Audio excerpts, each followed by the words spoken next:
तो प्रत्येक व्यक्ति सुखी और प्रसन्न रहना चाहता है। वह अपने बीवी बच्चों के साथ, अपने परिवार के साथ सुखपूर्वक अपना जीवन व्यतीत करना चाहता है।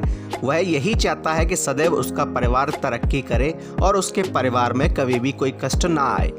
अगर कोई कष्ट आता भी है तो पूरा परिवार मिलकर उस कष्ट का, उस समस्या का सामना करता है। वहीं जब खुशी आती है तो पूरा परिवार खुश होता है। दोस्तों, व्यक्ति के जीवन में कब सुख आएगा और कब दुख आएगा यह तो परमात्मा ही जानता है, इसके अतिरिक्त और कोई नहीं जानता।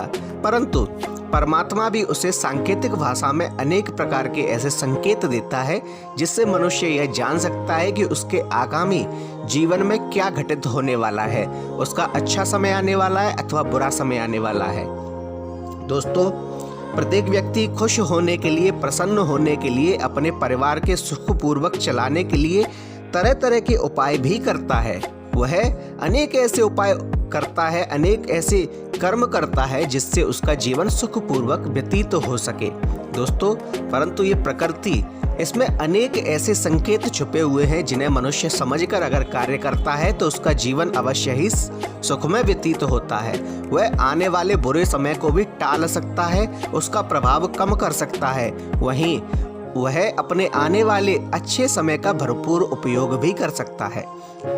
दोस्तों, एक बार नारद मुनि ने भगवान श्री कृष्ण से यह प्रश्न किया था कि प्रभु, जब किसी मनुष्य का समय बदलने वाला होता है, उसका अच्छा समय आने वाला होता है, उसका बुरा समय व्यतीत होने वाला होता है, तब उस मनुष्य के मन में आशाएं कैसे जागती हैं? उस मनुष्य को क्या कैसे पता चलता है कि उसका अच्छा समय आने वाला है?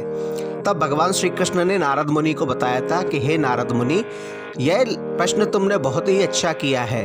मैं उस मनुष्य को प्रकृति के द्वारा ऐसे अनेक संकेत देता हूँ जिससे वह मनुष्य समझ सके कि अब उसकी सभी विपरीत परिस्थितियां समाप्त होने वाली हैं, उसके सभी बुरा समय उसका समाप्त होने वाला है और उसका अच्छा समय आने वाला है। ये संकेत मैं प्रकृति के द्वारा देता हूँ। प्रकृति के द्वारा अर्थात पेड़ पौधों के द्वारा, मनुष्यों के स्वयं के शरीर के द्वारा, पशु पक्षियों के द्वारा, कीड़े मकोड़ों के द्वारा।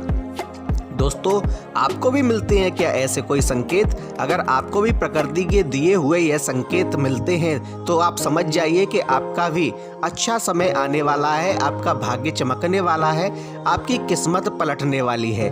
दोस्तों, कीड़े मकोड़े, पशु पक्षी इत्यादि पेड़ पौधे सभी मनुष्य से अधिक प्रकृति से जुड़े हुए होते हैं। इसलिए जब प्रकृति में कोई बदलाव होता है तो सबसे पहले इन लोग को पता चलता है और ये अपनी सांकेतिक एवं मूक भाषा में हमें यह दर्शाते भी हैं। अगर आपको भी यह संकेत मिलते हैं तो आप समझ जाइए कि आपका अच्छा समय शुरू होने वाला है अथवा आपका समय बदलने वाला है।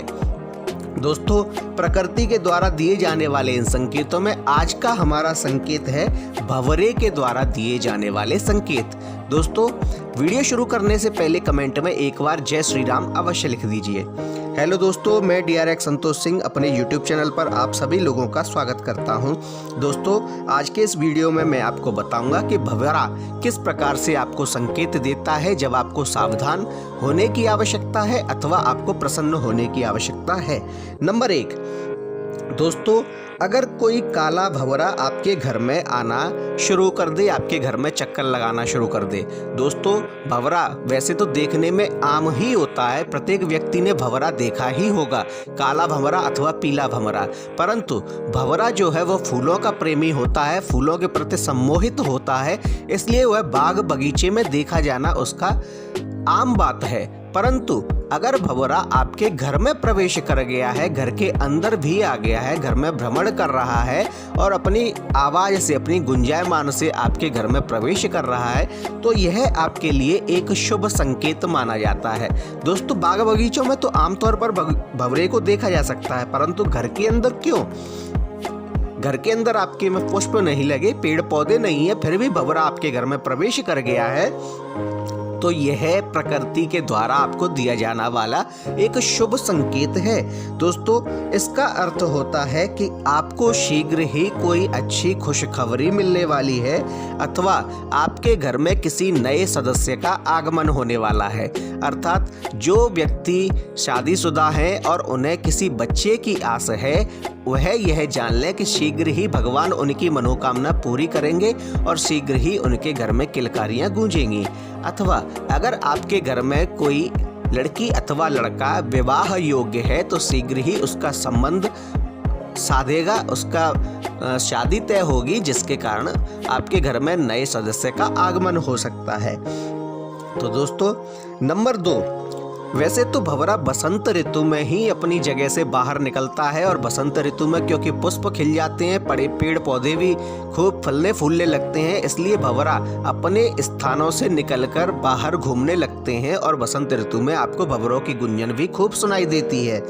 दोस्तों बसंत ऋतु में भंवरे का दिखना आम बात होती है, परंतु बसंत ऋतु से पहले अगर भंवरे की गुंजन आपको सुनाई देती है तो यह आपके लिए अत्यंत ही शुभ संकेत माना जाता है। दोस्तों बसंत ऋतु के बात नहीं कर रहे हैं, बसंत ऋतु में जब वो बाहर होंगे तब तो आप उनकी आवाज सुनेंगे ही, परंतु वसंत ऋतु से पहले जब भंवरे आमतौर पर नहीं निकलते तब अगर आपको भंवरे की आवाज सुनाई देती है, भंवरे की गुंजन सुनाई देती है तो यह एक शुभ संकेत होता है। इसका अर्थ होता है कि माता लक्ष्मी आपसे प्रसन्न हैं और वे आप पर शीघ्र ही कृपा करेंगे, अर्थात आपके बिगड़े हुए कार्य बनने लगेंगे। आपने धन लाभ के लिए जो कार्य शुरू किए थे और जिनमें आपको सफलता नहीं मिल रही थी, उन कामों में आपको सफलता मिलने लगेगी। आपके घर में धनागमन बढ़ने लगेगा, ज़्यादा होने लगेगा, फिजूल की खर्ची बंद हो जाएगी। यानी जो फिजूल खर्च जो बेकार में हो रहा था, जो किसी कार्य में नहीं आ रहा था, बिना कार्य के ही धन चला जाता था, वह बंद होने लगेगी और आपके धन के भंडार बढ़ने लगेंगे। आपके घर में सकारात्मक ऊर्जाओं का प्रवेश होने लगेगा और नकारात्मक ऊर्जाएं समाप्त होने लगेंगी। और जब नकारात्मक ऊर्जाएं समाप्त होने लगेंगी तो आपके कार्यों में जो अड़चनें आ रही थी, जो रुकावटें आ रही थी, वे भी समाप्त होने लगेंगी। दोस्तों कार्यों में आने वाली रुकावटें समाप्त होने लगेंगी। ऐसा नहीं है कि आप कोई कार्य कर ही नहीं रहे तो फिर धन आने लगे। जब आप कोई कार्य ही नहीं कर रहे तो आपको धन लाभ कैसे होगा? हाँ, आपके मन में है कि मुझे यह कार्य करना है और आप वह कार्य में करने में लगे हुए हैं, लेकिन अड़चनें आ रही हैं तो वे अड़चनें समाप्त हो जाएंगी और आपका कार्य अवश्य सफल होगा, तो आपको धन लाभ होगा। ऐसा नहीं है कि हम काम ही नहीं करेंगे तो आपको धन लाभ फिर भी हो जाए। भंवरा आया है, भंवरा अपने साथ कोई सूटकेस लेके नहीं आता। नंबर 3, सपने में भंवरे को देखना। दोस्तों सपने में भंवरे को देखना भी अत्यंत शुभ नहीं माना जाता है, इसे एक अशुभ संकेत माना जाता है और ऐसा समझा जाता है कि अगर आप सपने में भंवरे को देखते हैं तो कोई आपके साथ विश्वासघात कर सकता है। इसलिए दोस्तों आप जिन व्यक्तियों पर भरोसा करते हैं, जिन व्यक्तियों पर विश्वास करते हैं, तो उन व्यक्तियों पर पूर्ण विश्वास ना करके आप उन्हें जताइए मत, लेकिन पूर्ण विश्वास मत कीजिए, क्योंकि आपके साथ दगेबाजी हो सकती है, आपके पास धोखेबाजी हो सकती है, आपके साथ विश्वासघात हो सकता है। साथ ही अगर आप किसी यात्रा पर निकले हुए हैं तो अगर संभव हो सके तो उस दिन आप अपनी यात्रा को टाल दीजिए, क्योंकि आपकी यात्रा पूरी होने के संकेत नहीं होते हैं। आप संभव हो सके तो उस यात्रा को टाल दीजिए अथवा आप भगवान का नाम लेकर उस यात्रा को प्रारंभ कीजिए, तो आप शायद उस यात्रा को पूरी कर सकें। नंबर 4, भंवरे के काटने का संकेत। दोस्तों वैसे तो भंवरा आमतौर पर बाग बगीचों में लोगों को काट ही लेता है, परंतु अगर भंवरा आपके घर में आकर आपको काटता है तो यह शुभ संकेत नहीं माना जाता है। तो इसका अर्थ होता है कि आपको शीघ्र ही धन हानि हो सकती है, इसलिए आप सतर्क रहें और आप किसी भी निर्णय को रुपए पैसे से संबंधित किसी भी निर्णय को बड़े ही सोच विचार कर लें। नंबर 5, दोस्तों अगर आपके घर में 2 से अधिक भंवरे आते हैं, दोस्तों आपके घर में एक भंवरा आया वह शुभ संकेत माना जाता है। 2 भंवरे आए यानी कि भंवरा और भंवरी दोनों आए, जोड़े में आए, यह भी शुभ संकेत माना जाता है।